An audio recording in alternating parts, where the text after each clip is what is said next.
औज़ुबिल्लाहिमिनश्शैतानिर्रजीम बिस्मिल्लाहिर्रहमानिर्रहीम अस्सलाम वालेकुम। तो जो टॉपिक आज हम डिस्कस करने जा रहे हैं, this is about electromagnetic waves. Electromagnetic waves क्या हैं, कौन-कौन सी हैं और इनकी एप्लीकेशंस क्या-क्या हैं, वो सब कुछ हम देखेंगे अपने इस लेक्चर में। सिंपली जितनी भी चीज़ें आप अपने इर्द-गिर्द देखते हैं या जो देखने की सलाहियत रखते हैं, तो वो सिर्फ़ एक ही चीज़ के ज़रिए पॉसिबल हुआ है और वो है लाइट। लाइट आती है, आपकी आँख में जाती है, किसी किसी चीज़ से भी रिफ्लेक्ट होती है, आपकी आइज़ में जाती है और आप उस चीज़ को देख पाते हैं।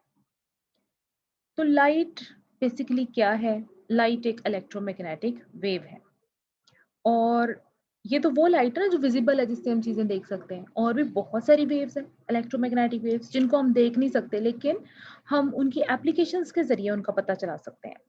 तो आज हम अपने इस लेक्चर में देखते हैं कि इलेक्ट्रोमैग्नेटिक वेव्स क्या हैं, कैसे बनती हैं और क्या इनका सोर्स है और फिर इलेक्ट्रोमैग्नेटिक स्पेक्ट्रम में कौन-कौन सी वेव्स मौजूद हैं जिनको हम जानते हैं, जिनके नाम हमने सुने हुए हैं, लेकिन उनकी एप्लीकेशंस क्या हैं और उनकी रेंजेस क्या हैं। तो कॉन्सेप्ट जो इलेक्ट्रोमैग्नेटिक स्पेक्ट्रम का था, वो सबसे पहले न्यूटन ने दिया था। स्पेक्ट्रम आपके पास जो वर्ड है, ये एक लैटिन वर्ड है जिसका मीनिंग होता है फॉर्म या अपीयरेंस। फर्स्ट टाइम ये वर्ड इस्तेमाल किया था न्यूटन ने, जब उसने एक सनलाइट के आगे एक प्रिज्म रखा और वो जो व्हाइट लाइट थी वो 7 मुख्तलिफ रंगों में तक़सीम हो गई या डिस्पर्स हो गई, तो उसने इसको नाम दिया स्पेक्ट्रम का। ये सिर्फ विज़िबल स्पेक्ट्रम की बात थी। अब बेसिकली जितनी भी आपके पास रेज़ हैं, जो इलेक्ट्रोमैग्नेटिक रेडिएशंस हैं, वो एक इलेक्ट्रोमैग्नेटिक स्पेक्ट्रम बनाती हैं। तो इलेक्ट्रोमैग्नेटिक वेव बनती कैसे है? जब आपके पास किसी भी मीडियम के बगैर कोई ट्रांसवर्स वेव मूव करती है, प्रोपेगेट करती है, वो होती है इलेक्ट्रोमैग्नेटिक वेव और ये एम्प्टी स्पेस में ट्रैवल कर सकती है। ये हमारे पास एक वेव है जो ट्रांसवर्स वेव है। ट्रांसवर्स वेव कौन-सी होती है? जो आपके पास जिसमें आपके पास जो वेव एम्पलीट्यूड ऑफ वाइब्रेशन है, this is perpendicular to the direction of the propagation of the wave. मतलब जिस तरफ को ये वेव मूव कर रही है, उसकी डायरेक्शन और जिस तरफ को पार्टिकल्स मूव कर रहे हैं, वाइब्रेट कर रहे हैं, उनकी डायरेक्शन में अगर 90 डिग्री का एंगल होगा, तो ये आपके पास ट्रांसवर्स वेव होगी। ये जो इस मीन लाइन से इसका मैक्सिमम डिस्टेंस है, ये आपके पास एम्पलीट्यूड होता है। जो ऊपर वाला पोर्शन है ये क्रस्ट होता है, जो नीचे वाला पोर्शन है इसको ट्रफ कहते हैं और ये जो एक क्रेस्ट से लेके दूसरे क्रेस्ट तक का फासला है, सॉरी, एक आपके पास क्रेस्ट और एक ट्रफ का जो फासला है, ये आपके पास वेवलेंथ कहलाती है। किस तरीके से इलेक्ट्रोमैग्नेटिक वेव जनरेट होती है कि आपके पास जो वाइब्रेशंस हैं इलेक्ट्रिक और मैग्नेटिक फील्ड की, उसके नतीजे में जो वेव बनती है वो आपके पास इलेक्ट्रोमैग्नेटिक वेव होती है और बेसिकली आपके पास इलेक्ट्रिक फील्ड की वाइब्रेशंस और मैग्नेटिक फील्ड की वाइब्रेशंस ही ट्रैवल कर रही होती हैं। जैसे यहाँ पर ये आपको नजर आ रहा है कि ये मैग्नेटिक फील्ड जो है वाइब्रेट कर रहा है, मतलब चेंज हो रही है उसकी आपके पास पार्टिकल्स का एम्पलीट्यूड और उसके चेंज होने की वजह से ये आपके पास इलेक्ट्रिक फील्ड जनरेट हो रहा है। ऐसे इस इलेक्ट्रिक फील्ड के जनरेट होने की वाइब्रेट होने की वजह से फिर एक मैग्नेटिक फील्ड जनरेट होता है। मैग्नेटिक फील्ड के चेंज होने की वजह से फिर एक इलेक्ट्रिक फील्ड जनरेट होता है और ये प्रोपेगेट करती हैं दोनों की परपेंडिकुलर डायरेक्शन यानी जेड डायरेक्शन में। तो आपके पास इलेक्ट्रोमैग्नेटिक वेव में कुछ मैग्नेटिक पोर्शन होगा और कुछ आपके पास इलेक्ट्रिक पोर्शन होगा और फिर इलेक्ट्रिकल मैग्नेटिक प्रॉपर्टीज कंबाइंड इसमें आप स्टडी कर सकेंगे। तो इलेक्ट्रोमैग्नेटिक वेव एक ऐसी वेव है जिसमें आपके पास इलेक्ट्रिक और मैग्नेटिक फील्ड कंबाइंड मिलते हैं और मिलकर बनाते हैं, कपल्ड होते हैं और कपल्ड होकर बनाते हैं इलेक्ट्रोमैग्नेटिक वेव। यानी जहां जहां पर मैग्नेटिक फील्ड चेंज होता है उसके नतीजे में इलेक्ट्रिक फील्ड मिल जाता है और due to the changing of electric field आपके पास मैग्नेटिक फील्ड बन जाता है, जो हमने प्रीवियसली मैक्सवेल्स इक्वेशंस पढ़ी थी। उन मैक्सवेल्स इक्वेशंस में हमने यही पढ़ा था कि जब आप फैराडे लॉ और जो हमने लास्ट वाली इक्वेशन पढ़ी थी, उन दोनों में आपने ये देखा था कि जब कहीं इलेक्ट्रिक फील्ड चेंज होता है तो मैग्नेटिक फील्ड मिल जाता है, जब कहीं मैग्नेटिक फील्ड चेंज होता है टाइम के साथ तो आपको इलेक्ट्रिक फील्ड मिल जाता है और इस सारे कॉम्बिनेशन में आपको मिलती है इलेक्ट्रोमैग्नेटिक वेव। अब ये आपके पास इलेक्ट्रिक फील्ड और मैग्नेटिक फील्ड के चेंज होने की वजह से जो इलेक्ट्रोमैग्नेटिक वेव मिल रही है due to the vibration of fields, ये है बड़े काम की वेव। इस वेव के बहुत सारे फायदे हैं, हाँ किसी हद तक कुछ नुकसानात भी हैं, लेकिन फायदे जो हैं वो लिमिटलेस हैं। ये ट्रैवल करती है बहुत फास्ट स्पीड पर, which is equal to the speed of light. अगर हम इसको कहें 3 × 10⁻8 मीटर पर सेकेंड, और अगर किलोमीटर्स में हम कहें तो हम इसको कहेंगे 3 लाख किलोमीटर्स पर सेकेंड। और अगर हम इसकी स्पीड को देखें तो अर्थ के अराउंड 8 टाइम्स में 1 सेकेंड में ये मूव कर सकती है, एक पूरा राउंड ट्रिप।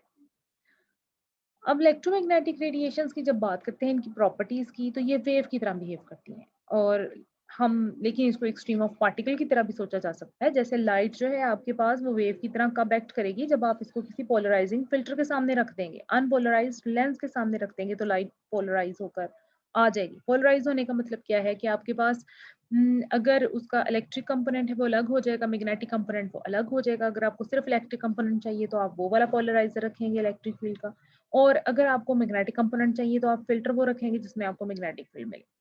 इसी तरीके से आपके पास जो लाइट है वो पार्टिकल की तरह भी बिहेव करती है, जिसको आप आम तौर पर नाम देते हैं फोटोन का। ये जो फोटॉन्स हैं, ये इसकी एक सिंपल सी एप्लीकेशंस क्या है कि जब ये किसी भी मेटल सरफेस के पर शाइन करती है लाइट, इलेक्ट्रॉन को नॉकआउट कर देती है और आपको मिलते हैं इलेक्ट्रॉन्स और आपको मिलता है करंट, जिसको आप कहते हैं फोटो इलेक्ट्रिक इफेक्ट, और इस करंट को आप कहते हैं फोटो इलेक्ट्रिक करंट। यानी यही इलेक्ट्रोमैग्नेटिक वेव्स जब चाहें तो वेव की तरह बिहेव करेंगी, डिपेंडिंग अपॉन द सर्कमस्टांसेस। और जब कुछ ऐसे सर्कमस्टांसेस होंगे तो कि इनको पार्टिकल की तरह इंटरेक्ट करना है या बिहेव करना है, तो ये पार्टिकल की तरह बिहेव कर लेंगी। डिपेंड करता है एक तो उनके एनर्जी लेवल पर, और दूसरा सर्कमस्टांसेस पर जिसमें आप बात करें। लो एनर्जी जब इनकी होती है तो ये वेव की तरह बिहेव करती हैं, और जब बहुत हाई एनर्जी होती है तो ये पार्टिकल की तरह बिहेव करती हैं। अब ये हमारे पास एक इलेक्ट्रोमैग्नेटिक स्पेक्ट्रम है कि स्पेक्ट्रम यानी आपके पास जो पूरी की पूरी अपीयरेंस या पूरा का पूरा फॉर्म, या आपके पास किस तरीके से इलेक्ट्रोमैग्नेटिक वेव्स अपीयर हो रही हैं, वो आपको नजर आ रहा है कि हमारे पास इलेक्ट्रोमैग्नेटिक वेव्स एक लॉन्ग रेंज में अपीयर होती है। और ये सारा एक कंटिन्यूअस स्पेक्ट्रम है, इसमें कोई ये नहीं है कि आपके पास रेडियो वेव के बाद एक डिस्टिंक्शन है, एक पूरी लाइन खड़ी है और फिर अगली वेव आएगी, ऐसा कुछ नहीं। मुख्तलिफ जो रीजन्स हैं आपके पास, depending upon the frequency, increasing order of the frequency या फिर decreasing order increasing order of wavelength. Wavelength और फ्रीक्वेंसी के जरिए आपने इनको मुख्तलिफ नाम दिए हुए हैं। और इसकी कोई ख़ास वो नहीं है कि इसकी ख़ुसूसियत होगी जिसकी वज़ह से आपने इसको नाम दिया है, ऐसा कुछ नहीं है, बस इनके नाम मुख्तलिफ रेंजेस में आपने इनको दिए हुए हैं। जैसे सबसे पहले अगर हम देखें तो वो वेवलेंथ जिनकी वेवलेंथ बहुत बड़ी होती है और जिनकी फ्रीक्वेंसी बहुत कम होती है, वो होती है हमारे पास रेडियो वेव्स। उसके बाद आ जाती है हमारे पास माइक्रोवेव। माइक्रोवेव्स के बाद आती हैं इंफ्रारेड, फिर आती हैं हमारे पास विजिबल, विजिबल के बाद आती है अल्ट्रावायलेट रेज़, फिर आती हैं एक्स रेज़ और फिर आती हैं गामा रेज़। यहाँ पर ये कुछ इनकी सोर्सेज और यूटिलाइजेशन भी मौजूद है। जैसे रेडियो वेव्स एमिट कहाँ से होंगी, आपके पास पूरे के पूरे टॉवर्स होते हैं जहाँ से रेडियो वेव्स एमिट होती हैं। और ये इस्तेमाल कहाँ होती हैं, इनको हम इस्तेमाल करते हैं घरों में, जैसे जब हमने एफएम रेडियो सुनना है, या हमने कोई टीवी पर कोई चैनल्स देखने हैं, या फिर कम्युनिकेशन करनी है सैटेलाइट्स के थ्रू, या फिर जो गवर्नमेंट की कम्युनिकेशन है, वो सारी की सारी रेडियो वेव्स के जरिए होती है। माइक्रोवेव आपके पास जो है उनका आपके पास जो यूज़ है वो क्या है, ये जो आपके पास सारी की सारी कम्युनिकेशन सिस्टम है, जैसे मोबाइल्स और टेलीफ़ोन्स वग़ैरह, उसमें आ जाती है। इंफ्रारेड रेडिएशंस जो हैं, ये आपके पास इसके सोर्स है ह्यूमन बॉडी से भी एमिट होती हैं, ये कोई भी हीटिंग ऑब्जेक्ट से एमिट होती हैं, और ये यूज़ कहाँ होती हैं, जैसे आपने अगर कहीं पर इनको हीटिंग पर्पज़ के लिए ही इस्तेमाल करते हैं। फिर आपके पास आ जाती हैं जनाब विजिबल लाइट। विजिबल लाइट वो रोशनी है या वो आपके पास इलेक्ट्रोमैग्नेटिक वेव्स हैं जिनको आप अपनी आंखों से देख सकते हैं, जैसे जिसमें सारा का सारा स्पेक्ट्रम आ जाता है, जिनको वो सारे कलर्स आ जाते हैं जिनको आप देखते हैं। तो ये जितने भी कलर्स हैं ना, इनको आप सिर्फ अब इनकी विजिबल लाइट पोर्शन की वजह से देख सकते हैं। इसी वजह से आपको कलर्स नजर आते हैं, क्योंकि हर कलर की एक खास वेवलेंथ है जिसको आपकी आंख पहचान सकती है, देख सकती है, वो कलर्स आपको नजर आ जाते हैं। अब उसके बाद आ जाती हैं अल्ट्रावायलेट रेज़। ये वो रेज़ हैं जो कि सन से एमिट होती हैं। ये 3 तरह की हैं, और अगर ये सारी की सारी अर्थ पर आ जाएँ तो that will not be beneficial, बल्कि ये डिस्ट्रक्शन कॉज़ करेंगी। आपको कोई चीज़ नहीं यहाँ पर मिलेगी, ये हार्मफुल होंगी। तो थैंक्स टू ओज़ोन, अर्थ के बाहर एक ओज़ोन का कवर है जो कि सिर्फ़ और सिर्फ़ उन रेडिएशंस को हम तक आने देती है जो हमारे लिए यूज़फुल हैं। और उन अल्ट्रावायलेट रेडिएशंस को रोक लेती है जो हमें नुकसान पहुंचाएंगी। और इसका फायदा क्या है? ये अल्ट्रावायलेट रेज हमारी बॉडी में जो विटामिन डी है उसको एब्जॉर्ब कराने में हेल्प देती है कि हम जितने भी कैल्शियम कंटेनिंग जो फूड्स हैं वो खाते जाएं, लेकिन हमें उसका कोई फायदा नहीं होगा अनलेस कि वो विटामिन डी में कन्वर्ट ना हो जाए और वो विटामिन डी हमारी बोन्स में, हमारे टीथ में एब्जॉर्ब ना हो जाए। और ये एब्जॉर्प्शन कैसे होती है? अल्ट्रावायलेट रेज आती हैं, ये आगे विटामिन डी को कन्वर्ट करती हैं, वो हमारी बॉडी में एब्जॉर्ब हो जाता है। तो इसलिए सन की जो सोर्स सन है इनका, वहां से जो अल्ट्रावायलेट रेज आती हैं जो हमारे लिए बेनिफिशियल हैं वो हमें एब्जॉर्ब हो जाएंगी, तो ये इनका फायदा होगा। फिर आ जाती हैं एक्सरेज। एक्सरेज की जो फ्रीक्वेंसी है वो अल्ट्रावायलेट रेज से भी ज्यादा है। और एक्सरेज जो है ये एक्सीडेंटली डिस्कवर हुई थी। और एक्सरेज का काम क्या है? एक्सीडेंटली कैसे डिस्कवर हुई थी कि रॉन्जन वाज अ साइंटिस्ट जो कि बेसिकली कैथोड रेज पर काम कर रहा था, और उसने एक ट्यूब, इवैक्यूएटेड ट्यूब ली हुई थी जिसमें एक मटेरियल रख के तो उससे कैथोड रेज को ऑब्जर्व किया जा रहा था। अचानक उसने देखा कि जैसे ट्यूब जो है ना वो ऑपरेशन में जाती थी, तो जैसे ही वो चलती थी या उसके अंदर काम हो रहा होता था, तो पास ही एक बेरियम सल्फाइड की एक पड़ी हुई थी स्क्रीन, तो वो ग्लो करती थी, उसमें फ्लोरेसेंस पैदा होती थी। तो उसने सोचा भाई यार ये क्या प्रॉब्लम है कि मैं काम कर रहा हूँ कहीं और ये मेरी सारी ट्यूब एक ब्लैक कलर के चैम्बर में पड़ी हुई है, और जो फ्लोरेसेंस हो रही है वो बाहर हो रही है। जैसे ही ट्यूब में मैं कॉज करता हूँ, इसको वोल्टेज देता हूँ और इसके अंदर कैथोड रे ऑब्जर्व करने के लिए काम करता हूँ, तो बाहर पड़ी हुई जो प्लेट है वो ग्लो करना शुरू कर देती है। Then he thought about it कि आखिर ये क्या प्रॉब्लम है। फिर उसने कुछ ये सोचा कि ये ऐसे हो सकता है कि इस ट्यूब में से कोई ऐसी रे निकल रही है जो इनविजिबल है, जिसको मैं देख नहीं पा रहा, और उसकी वजह से ग्लो जो है इसमें पैदा हो रहा है इस प्लेट। उसने फिर क्या किया जनाब? उसने किया इस एक्सपेरिमेंट पर फोकस, और उसने पता चलाया कि जनाब बिल्कुल यहाँ पर एक रेज है जो इमिट हो रही हैं, और ये ऐसी रेज है जिनको हम देख नहीं सकते हैं, इनकी फ्रीक्वेंसी बहुत हाई है और इनकी एनर्जी भी बहुत हाई है। और उसको उसने नाम दे दिया एक्स रेज का। Why he called it x? X का मतलब हम कहीं पर भी कोई अननोन हो ना तो हम कह देते हैं लेट इट बी एक्स। तो इसी वजह से उसने इनको नाम दे दिया एक्स रेज का, क्योंकि इनका सोर्स या इनके बारे में कुछ इंफॉर्मेशन नहीं थी और ये अननोन वेव्स थी। और बहुत अरसे इनको रॉन्जन रेज का नाम भी दिया गया था against the name of the scientist who discovered this rays. और फिर ये एक्स रेज ने किया कमाल, किस तरह कि आपके पास ये जो एक्स रेज हैं ये आ जाती हैं तीन कैटेगरीज में। वो रेज जो कि अल्ट्रावायलेट के पास पास की फ्रीक्वेंसी की हैं उनको आप कहते हैं सॉफ्ट एक्स रेज। वो रेज जो गैमा रेज के पास पास रीजन की हैं वो उनको आप कहते हैं हार्ड एक्स रेज। और वो रेज जो इंटरमीडिएट किसी कैटेगरी की हैं और जो सिंगल वेवलेंथ की हैं वो मोनोक्रोमेटिक, उनको आप कहते हैं वाइट एक्स रेज।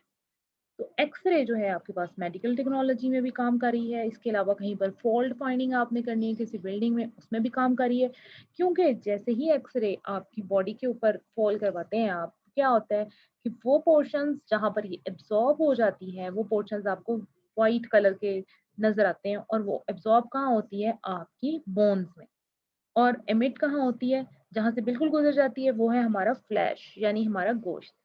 तो एक्सरेज फिर मेडिकल में कहीं पर किसी का अगर भाई अल्लाह माफी दे फ्रैक्चर हो जाए तो उसको मालूम करने के लिए हम एक्सरे का इस्तेमाल करते हैं। आपने देखा होगा अक्सर लोग, किसी का भी एक्सीडेंट होता है, कुछ भी प्रॉब्लम होता है या कोई कहीं गिर जाता है तो फौरी तौर पर डॉक्टर से रिकमेंड करते हैं जी ये एक्सरे करा लो। तो एक्सरे में क्या होता है? एक्सरे में बहरहाल अ, वो पता चल जाता है हमें कहीं पर कि कहीं कोई बोन फ्रैक्चर तो नहीं है। क्यों? क्योंकि ये हड्डियों में एब्जॉर्ब होती है और उसकी हमें पिक्चर दे देती है, जैसे आम कैमरा आपकी पिक्चर दे देता है। इसी तरीके से गैमा रेज जो हैं वो इससे भी हाई फ्रीक्वेंसी की वेव्स हैं, जो मैक्सिमम हाई फ्रीक्वेंसी, और उनको हम हाई एनर्जी की वेव्स को गैमा कहते हैं। और ये आपके पास वो रेज हैं जिसका ओरिजिन जो है वो न्यूक्लियस है, न्यूक्लियस से ये एमिट होती हैं। एक्स रेज एटम से एमिट होती हैं। और किस तरह एमिट होती हैं कि जब आपके पास कोई भी जी एटम है वो एक्साइटेड स्टेट में चला गया है, बाहर से उसको कोई सोर्स ऑफ एनर्जी मिला है और उसके जो इलेक्ट्रॉन है वो अपने आप से बाहर हो गए हैं, किसी हाई स्टेट पे चले जाते हैं, बिल्कुल ऐसे ही जैसे हम खुद भी सब किसी एक्साइटेड स्टेट में चले जाते हैं जब हमें एक्स्ट्रा एनर्जी मिलती है। तो जब वो वहां से वापस आता है अपने किसी लोअर लेवल में, तो जो एटॉमिक लेवल्स की ट्रांजिशंस होंगी, जब उसमें हायर लेवल से लोअर लेवल में आएगा, किसी एनर्जी को एमिट करेगा तो वो एक्सरे होगी। इसी तरीके से न्यूक्लियस में जब यही काम होगा, जब न्यूक्लियॉन किसी हायर एनर्जी में चले गए हैं और उसके बाद डी एक्साइट हुए हैं लोअर एनर्जी में, तो जो एनर्जी एमिट होगी वो होगी गैमा रे। तो ये है आपके पास इलेक्ट्रोमैग्नेटिक स्पेक्ट्रम का एक ब्रीफ किस्म का व्यू। और गैमा रेज कहाँ यूज होती हैं? गैमा रेज यूज होती हैं एज अ गैमा कैमरा। और गैमा कैमरा आपके पास एक ऐसा इंस्ट्रूमेंट है जो मेजर करता है, जो डायग्नोज करता है कैंसर को। इसी तरीके से आपके पास जो गैमा रेज का एक्स्ट्रा एक्सपोजर है, बल्कि वो खतरनाक भी हो सकता है, म्यूटेशन भी हो सकती है, और इसके अलावा कैंसर भी हो सकता है। और म्यूटेशन की एग्जांपल सबसे बड़ी क्या हो सकती है? I hope so all you have been gone through the cartoon. सब ने कभी ना कभी अपनी लाइफ में कार्टून तो देखे होंगे, और आपने वो म्यूटेंट्स वाला कॉन्सेप्ट भी देखा होगा कि किस तरीके से जो है वो अच्छा भला ह्यूमन बीइंग, उसको रेडिएशन लगती है और वो म्यूटेंट हो जाता है, जैसे हल्क का करेक्टर है, या फिर फैंटास्टिक फोर में कुछ करेक्टर्स हैं, या फिर आप इवन ये जो सुपरमैन टाइप आपके पास सारे कैरेक्टर्स हैं वो देखे हैं। तो वो जिसमें आप अक्सर उन्होंने फैसिनेट किया हुआ है, इसको फैंटेसाइज किया हुआ है कि कैसे किसी ह्यूमन को जब रेडिएशंस लग जाती हैं उसमें सुपर पावर्स आ जाती हैं और ऑल दैट। तो gamma rays can cause mutation as well. अच्छा जी, ये हमारे पास वेवलेंथ के हिसाब से एक स्पेक्ट्रम है जिसमें हम बताएंगे कि जो रेडियो वेव्स हैं उनकी जो वेवलेंथ है वो सबसे बड़ी है, जैसे 10⁻³ मीटर के बराबर है, और गैमा रे की बहुत कम है, 10⁻⁻12 मीटर की। और अगर हम इसको किसी स्केल पर देखें तो गैमा रे की जो आपके पास रेडिएशन है वो न्यूक्लियस के साइज के लेवल की है, और रेडियो वेव इवन किसी बिल्डिंग के साइज की भी है या ह्यूमन के साइज की भी हो सकती है।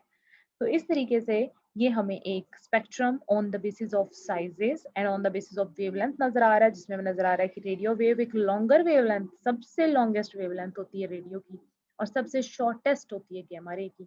और इन बिटवीन आपके पास वो रीजन्स हैं जो कि आपके पास माइक्रो, इंफ्रारेड, विजिबल, अल्ट्रावायलेट की फॉर्म में है।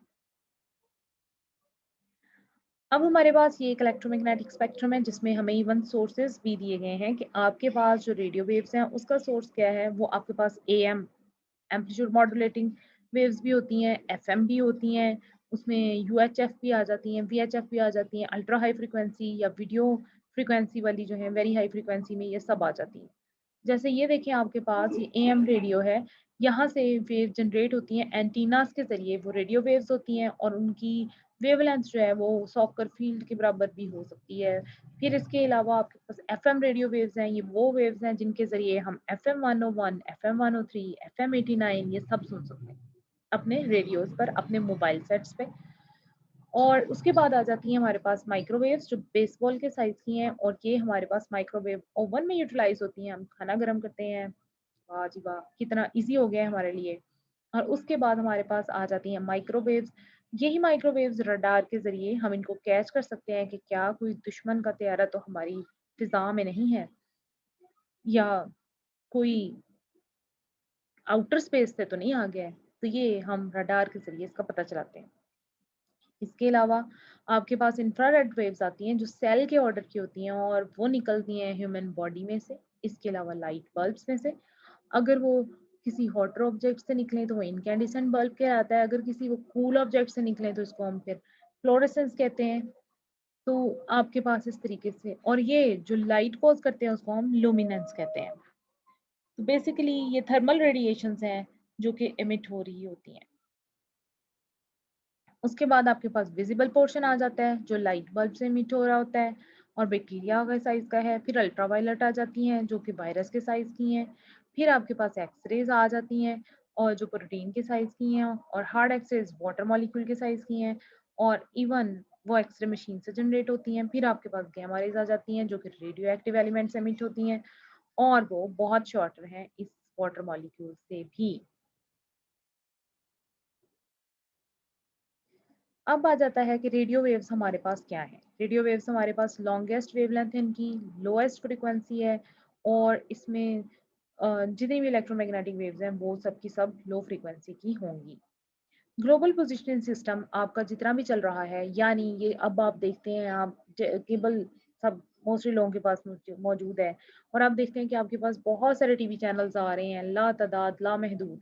ये इतने सारे टीवी चैनल्स क्यों कर पॉसिबल हुए हैं? On the basis of this radio waves. ये रेडियो वेव्स जो है मुख्तलिफ सेटेलाइट्स पर जो रिसीवर है उसमें ट्रेवल करती हैं, और फाइनली इससे हम सेटेलाइट्स का डिस्टेंस भी मालूम कर लेते हैं, और इसके जरिए हम ग्लोबल पोजिशनिंग सिस्टम के तहत ये भी पता चला लेते हैं, इवन आपकी पोजीशन का भी पता चलाया जा सकता है थ्रू योर मोबाइल। आप किस जगह पर मूव कर रहे हैं, या इन केस ऑफ कोई थेफ्ट हो गई है, किसी का मोबाइल चोरी हो गया है या किसी की गाड़ी चोरी हो रही है, तो अगर उसमें जीपी ट्रैकर लगा हुआ है, वो यही रेडियो वेव्स हैं, ये मौजूद हैं, तो आप जीपीएस सिस्टम के ज़रिए उस थीफ का पता चला सकते हैं, उस ट्रैकर के ज़रिए जो मोबाइल में या किसी कार में मौजूद है, कि कहाँ पर आपका जो है ऑब्जेक्ट वो पाया जा रहा है, क्योंकि जो इसमें से रेडियो सिग्नल निकलेगा रेडियो वेव का, वो जाएगा जीपीएस सिस्टम में, वहाँ से ये रिसीवर पर आके रिसीव हो जाएगा। आप जस्ट कुछ नंबर्स देंगे, कोडिंग देंगे, आपको पता चल जाएगा इस सिस्टम के ज़रिए कि कहाँ पर कोई ऑब्जेक्ट मूव करके है।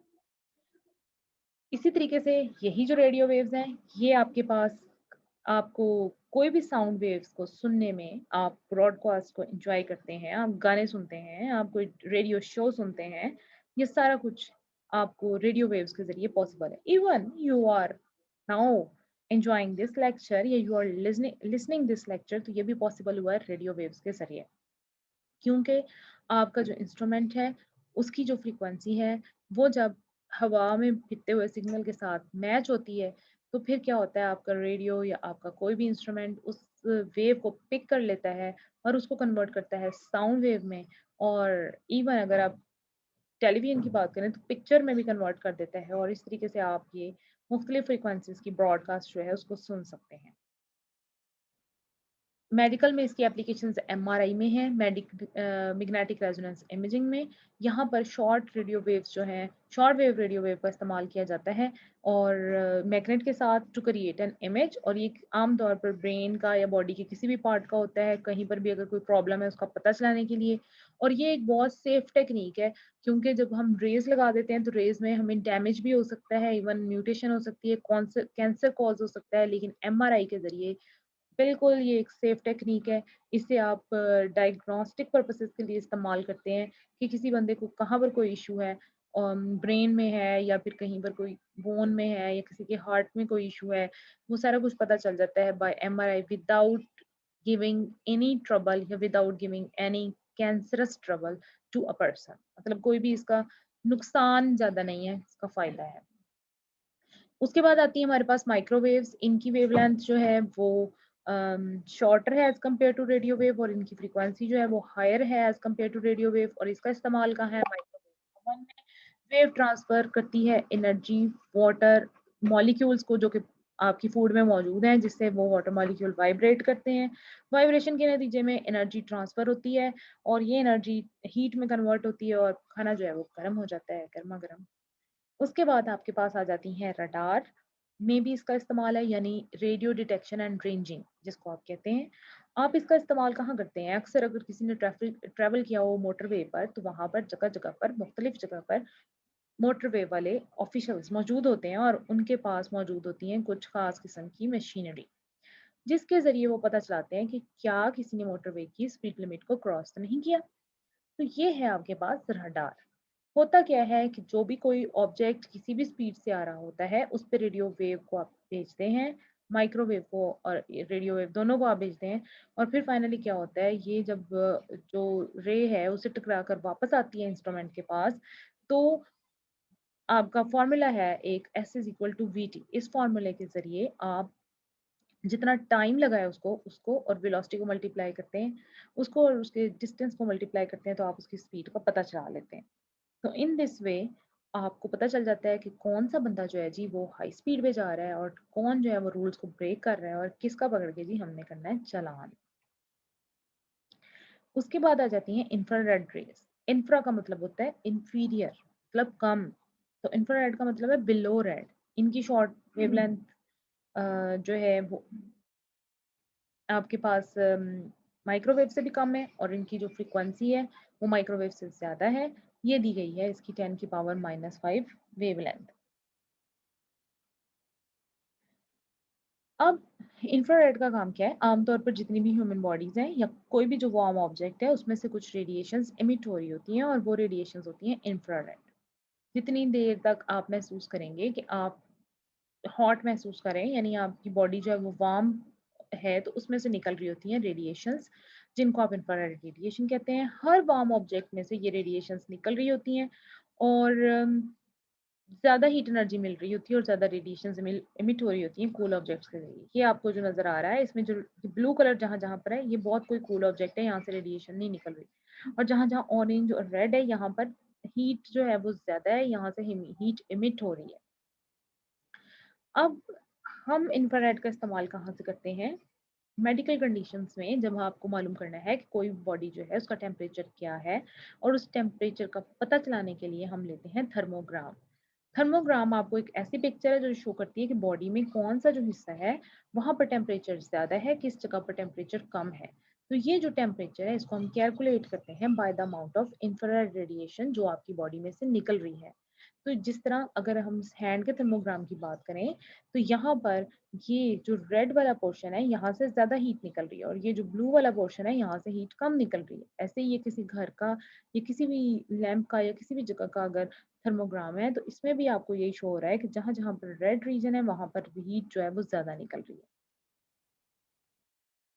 अब ये किसी एनिमल का है, इसमें भी देखें कि जो जो पोर्शन रेड है वहां पर हीट ज्यादा निकल रही है, जो ब्लू है उसमें उससे कम है और जो वायलेट वाला है उसमें सबसे कम है। और इसकी रेंज ये दी हुई है 69.1 से 94.9 तक। अब आ जाती है जी विजिबल लाइट। विजिबल लाइट आपके पास वो पोर्शन है जिसकी वेवलेंथ इंफ्रारेड से भी ज़्यादा शॉर्टर है और फ्रीक्वेंसी इंफ्रारेड से ज़्यादा है। ये वो वेव्स हैं जो हैं बहुत काम की, जिनके ज़रिए हम देख रहे हैं इस प्यारी प्यारी दुनिया को। और आप इसके ज़रिए देख सकते हैं कि आपके पास मुख्तलिफ जो कलर्स हैं वो भी देखना पॉसिबल इसी के ज़रिए हुआ है। लॉन्गेस्ट वेवलेंथ जो है वो रेड लाइट की है, शॉर्टेस्ट वेवलेंथ जो है वो पर्पल लाइट की है और प्राइमरी कलर इसमें से 3 हैं आपके पास जो मिल के बनाते हैं बाकी सारे कलर्स को।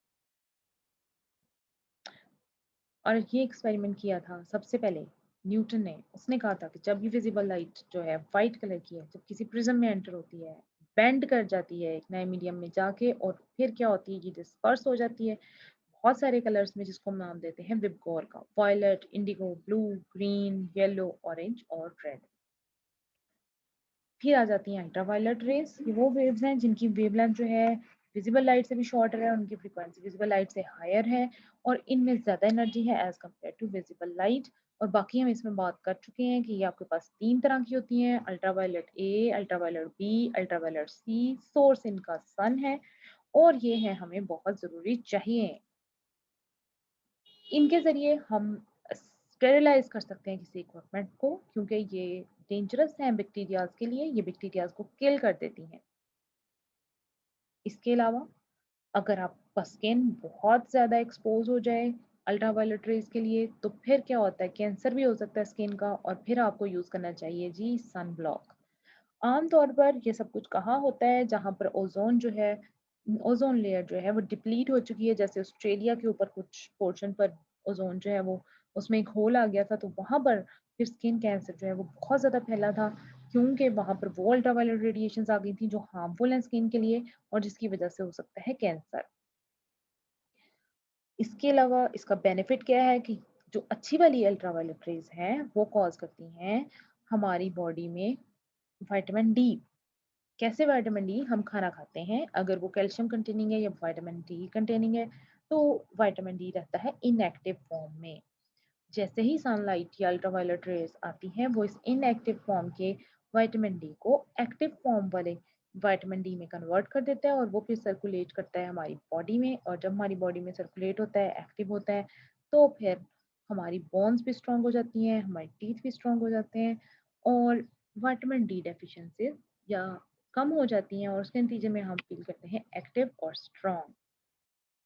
इसका मतलब है कि सिर्फ विटामिन डी की डेफिशिएंसी को दूर करने वाली टैबलेट्स खाने से या सिर्फ कैल्शियम की ग़िज़ाएँ खाने से आप स्ट्रॉन्ग नहीं हो जाएँगे जब तक कि सनलाइट आकर उसको एब्ज़ॉर्ब ना कर पाए। नेक्स्ट आ जाती हैं एक्स-रेज़, जो कि हैं मज़ीद शॉर्टर वेवलेंथ की और मज़ीद हाई फ्रीक्वेंसीज़ की। इनमें एनर्जी बहुत ज़्यादा है और ये पेनिट्रेट कर सकती हैं मैटर में से। कैसे प्रोड्यूस हुई वो हम पढ़ चुके हैं और अब हम देखते हैं कि बेसिकली किस तरीके से हमें एक एक्स-रे किसी चीज़ का नज़र आता है। ये एक बैट लग रही है चमगादड़ टाइप, जिसका कि हमें नज़र आ रहा है एक स्पेक्ट्रम, एक्स-रे स्पेक्ट्रम। और इसमें से वो पोर्शन जहाँ-जहाँ पर ये लाइट कलर ज़्यादा है, मतलब ज़्यादा ही व्हाइट-व्हाइट सा है, ये वो पोर्शन है जहाँ पर एक्स-रे एब्ज़ॉर्ब हो चुकी है।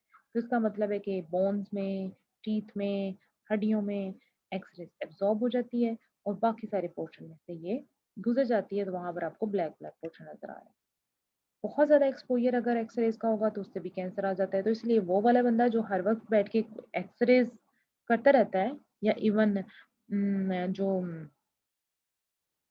डेंटल एक्स-रेज़ भी करते हैं, तो वो फिर क्या करते हैं, वो अपनी बॉडी के ऊपर एक लेड का वेस्ट पहनते हैं। लेड एक मटेरियल है और वेस्ट ये ऐसा क्लॉथ सा इन्होंने पहना हुआ सारा।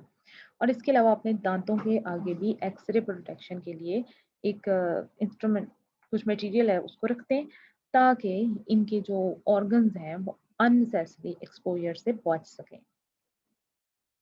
फिर जनाब आपके पास आ जाता है, इंजीनियर्स भी इसका इस्तेमाल करते हैं। कैसे कि अगर कोई बिल्डिंग है या कोई इवन सैंपल है किसी भी चीज़ का, पिलर बना लिया है तो उसमें कहीं पर कोई क्रैक तो नहीं है, उसको पता चलाने के लिए, क्योंकि अगर कहीं पर क्रैक होगा तो वहाँ से एक्स-रे पास कर जाएगी और वहाँ पर आपको नज़र आएगा ब्लैक ब्लैक कलर। ये ब्लैक ब्लैक कलर शो कर रहा है कि यहाँ कोई क्रैक है, क्योंकि एक्स-रे यहाँ से गुज़र गई है। क्योंकि ज़ाहिर है वो पोर्शन जहाँ पर एक्स-रे ने एब्ज़ॉर्ब हो जाना था वो आपको व्हाइट नज़र आना था। तो सारे मैटर में एब्ज़ॉर्ब हो गई है, जहाँ से एब्ज़ॉर्ब नहीं हुई वहाँ पर ब्लैक कलर आ गया और इसका मतलब यहाँ कोई क्रैक मौजूद है जी। इसको तो फिल करने की ज़रूरत है या फिर इसको हमें ओवरकम करने की ज़रूरत है। नेक्स्ट है आपके पास गामा रेज़, जो कि हैं सबसे शॉर्टेस्ट वेवलेंथ वाली और सबसे हाई फ्रीक्वेंसी वाली, और ये सबसे ज़्यादा एनर्जी रखती हैं और इनकी पेनिट्रेशन पावर बहुत ज़्यादा है। इनको यूज़ करते हैं हम कैंसर सेल्स को किल करने के लिए रेडिएशन ट्रीटमेंट में। गैमा कैमरा के ज़रिए हम डायग्नोस्टिक भी करते हैं और कैंसर ट्रीटमेंट गैमा नाइफ और गैमा कैमरा के ज़रिए किया जाता है। ये अगर इनको सही तरीके से इस्तेमाल ना किया जाए तो ये बहुत हार्मफुल हो जाती हैं। कैंसर ट्रीटमेंट की बजाय कैंसर पैदा हो सकता है। गैमा नाइफ एक इंस्ट्रूमेंट है जो ब्रेन में अगर किसी की ट्यूमर हो तो उसके इलाज के लिए इस्तेमाल होता है, और गैमा कैमरा जो है वो मैंने बताया है, इवन हार्ट का स्कैन जो थैलियम स्कैन आजकल चलता है उसमें भी गैमा कैमरा ही इस्तेमाल होता है। अगर ये अननेसेसरी तौर पर गैमा रेडिएशन आ जाए तो म्यूटेशन भी हो सकती है। जैसे कि एक हल्क करैक्टर जो है वो भी गैमा रेडिएशन की वज़ह से इस कलर में चला गया था। इसके अलावा कहीं पर अगर एक्सप्लोजन होता है न्यूक्लियर वेपन का तो उससे भी गैमा रेज़ एमिट होती हैं। तो फाइनली आपके पास अम, गैमा रेज़ आयनाइज़ेशन कॉज़ कर सकती हैं, फोटोइलेक्ट्रिक इफ़ेक्ट वग़ैरह। और आपके पास अगर ब्रीफ समरी देखें तो क्या है कि आपके पास इलेक्ट्रोमैग्नेटिक वेव्स जो हैं वो ट्रैवल करती हैं at the speed of light in the vacuum. इनकी वेवलेंथ जो है वो डिफरेंट है और इनकी फ्रीक्वेंसीज भी डिफरेंट हैं। लॉन्गर वेवलेंथ होगी तो लोएस्ट फ्रीक्वेंसी होगी, शॉर्टर वेवलेंथ होगी तो हाईएस्ट फ्रीक्वेंसी होगी, और जितनी फ्रीक्वेंसी हाई होगी उतनी ही आपके पास एनर्जी भी हायर होगी। तो और जो हमने नाम दिए हुए हैं इनको, रेडियो, माइक्रोवेव या कुछ भी, वो इसके ऊपर डिपेंड नहीं कर रहा कि वो उसका कोई लेना-देना है इसकी फ्रीक्वेंसी के साथ या इसकी वेवलेंथ के साथ। नो, हमें जो नाम इसको दिए हुए हैं वो किसी और वजह से दिए हुए हैं। और इसमें कोई डिस्टिंक्शन भी नहीं है कि जी एक वेव, रेडियो वेव खत्म होगी उसके बाद एक बाउंड्री बनेगी फिर माइक्रोवेव शुरू होगी, ऐसा कुछ नहीं है। ये कंटीन्यूअस स्पेक्ट्रम है। कंटिन्यूअट कंटिन्यूअसली ये चलता रहता है। और ये आपके पास था जनाब आज का टॉपिक हमारा इलेक्ट्रोमैग्नेटिक स्पेक्ट्रम के बारे में और इलेक्ट्रोमैग्नेटिक वेव्स के बारे में। हमने देखा कि कौन-कौन सी इलेक्ट्रोमैग्नेटिक वेव्स हैं, कैसे ये बनती हैं, किस चीज़ पे डिपेंड कर रही हैं और किस-किस किस्म की होती हैं और इनकी क्या-क्या एप्लीकेशंस हैं। कल हम इंशाल्लाह ताला नेक्स्ट ये देखेंगे कि इलेक्ट्रोमैग्नेटिक वेव्स जनरेट कैसे होती हैं, प्रोपेगेट यानी ट्रैवल कैसे करती हैं, और क्या-क्या इसमें एक्साइटिंग चीज़ें होने वाली हैं, वो सब कुछ हम कल देखेंगे। आज के लिए हमारा लेक्चर खत्म होता है जी। ओके, अल्लाह हाफ़िज़।